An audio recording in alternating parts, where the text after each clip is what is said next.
My exposure at home, right here, had well prepared me for the world at large. Teddy can play anything. He can play rock and roll, he can play blues, rhythm blues, rock and roll, jazz. Teddy, from the standpoint of mentoring young musicians, of keeping the music in front of the public and advocating the music, did more for the music than anybody else in my lifetime that I know in Savannah.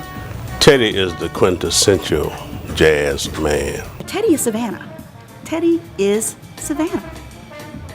He is one that lives it. Yeah. He doesn't just play it.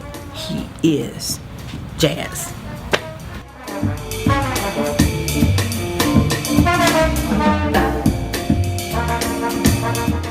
Well, my first inspiration actually was my father.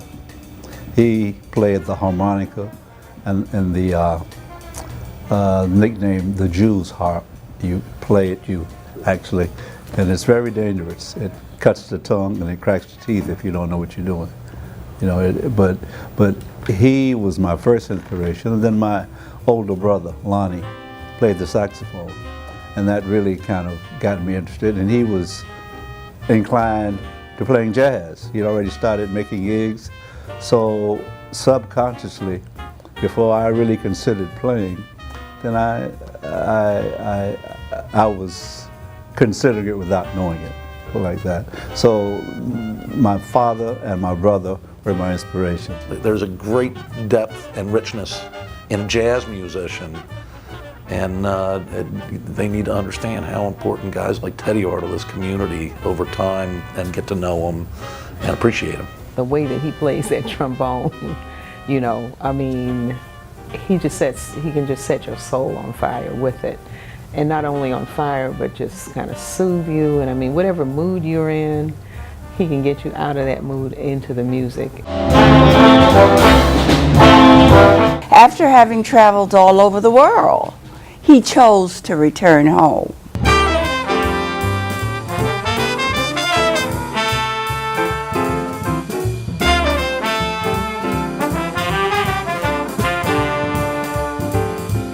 Definitely, we're better off because of that. Teddy's a living legend here in Savannah. He's so modest, and when you say scholar, he's a doctor, he's a PhD, and people don't know that, right? So the certificate is literally in a little corner in the attic. It's the craziest thing, right? He doesn't ask to be referred to as Dr. Adams. I don't even think people in our family know that he's PhD, right? He's just dad. He's just Teddy Adams, you know.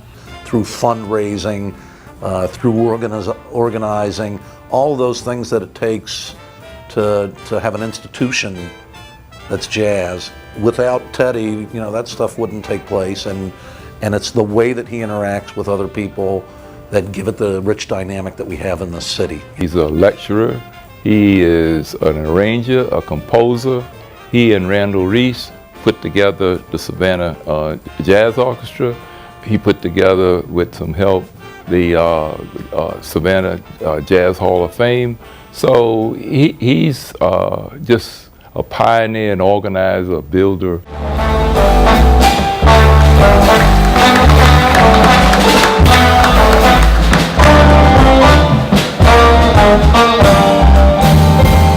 The legacy. Teddy Adams School of Music. Tenacity, his sheer commitment to the music beyond all. I think that no one that I know has that kind of steadiness that Teddy possesses.